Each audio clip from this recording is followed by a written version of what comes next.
we went in my community, local community. We were going on tour like around the city, and we were going every weekend to different, whether it was like centers, festivals, libraries. Sometimes we went to museums for children's events, and there were so many experiences where like at times the stages were like slippery. They didn't have the special floor on the stage where it would kind of allow your point shoes to be on stage. So we had to be so careful, but even that was not a problem. It's like the energy of that was so beautiful. I just remember like all the kids were there in the audience, and they gave us so much light and like beautiful energy that we had one of the greatest performances.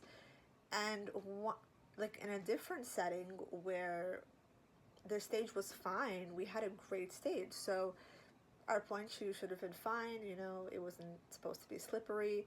But the audience was, I guess it was a different group of people. I'm not sure exactly if they were teens or older people, but it felt rushed. Maybe the director came a little bit later, or we arrived a little bit late, or something was off. And I remember we had so many mistakes, and the music was off. It kind of like skipped, so we were late on so many counts, and all these crazy things happen. And it does happen because like sometimes the energy is like off, and it's not even about having a perfect stage and perfect costume. Sometimes it just happens like that. And it's really interesting how like when we work together as dancers and all the people working with costumes and makeup and everything, it really kind of sets the stage to reveal how the performance is going to be. And the more that we are given kind of the awareness of working together and actually doing it for the sole purpose of having fun, having joy, having unity, it always, that those are the best performance days that I remember us having, when we have that commonality. And now more so we're working with dance, so working with the nutcracker coming up. Speaking of the fall season, that's a huge bread and butter of, you know, this fall season, watching the nutcracker. Like I remember my first nutcracker when I was like 5 years old, going to watch the most beautiful costumes and music, and it felt so magical.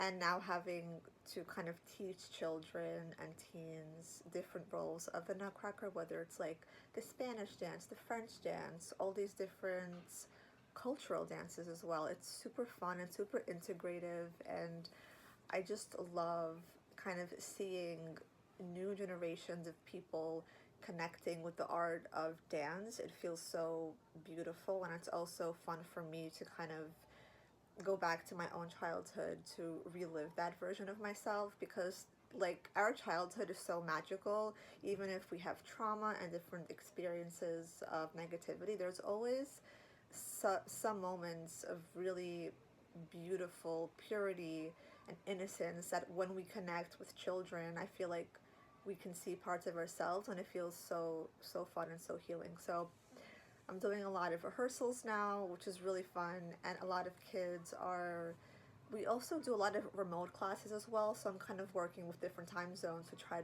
to have a schedule that aligns with different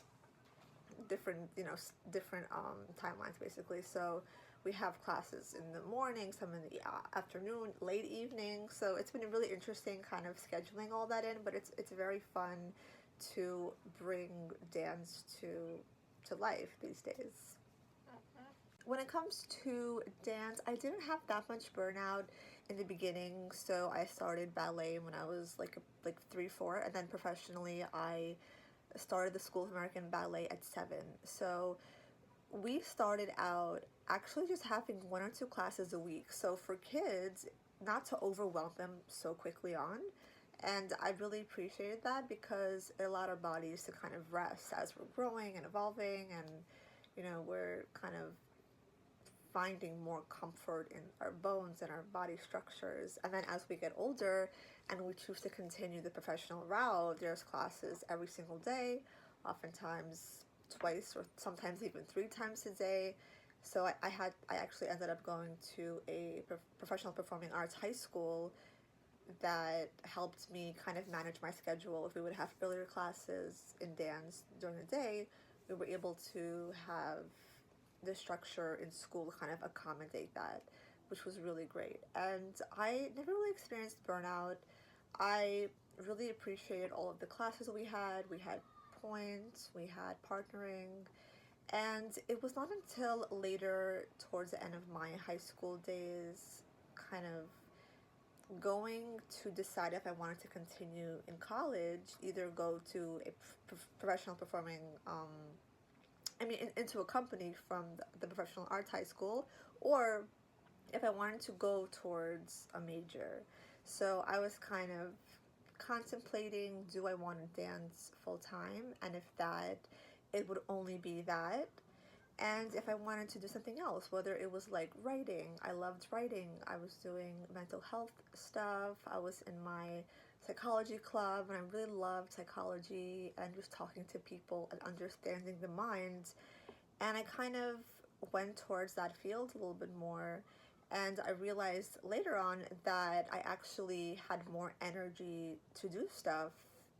And I realized that, oh, like maybe that was burnout. So I realized that actually, like in hindsight, that it was burnout, that I was kind of overwhelmed and my body had a sense of fatigue, but I just thought it was kind of normal and I just, kept at it. I think when we go into cycles and we're so comfortable, or we seem comfortable on the outside because this is our routine, we don't question it that often. We just have to like push through it in our minds. And I think it's not until we have like a setback or we feel so overwhelmed that we start to question, like, is this burnout? Am I tired? Why am I tired? And all these questions start popping up. And so that started happening after I made the shift. That I was writing, I was doing articles for different magazines, and I was writing about mental health and the importance of actually talking, because in dance, we don't talk, we just perform. We communicate in silence on the stage, and sometimes that's harder in the physical world to come to terms with what is going on mentally, internally with your body and your mind, because we don't have that ability to be like that on the stage. Even in rehearsals, we usually have to kind of listen to the creative director and take notes and stuff like that. So yeah, it was really interesting that I was writing more and I realized, wow, like going through burnout, it's also a sense, it makes you feel kind of like you're stuck in a stagnant cycle, but you don't know how to get out of it and you don't know what's causing it necessarily. So I think that was a really interesting part of just diving into that in the beginning.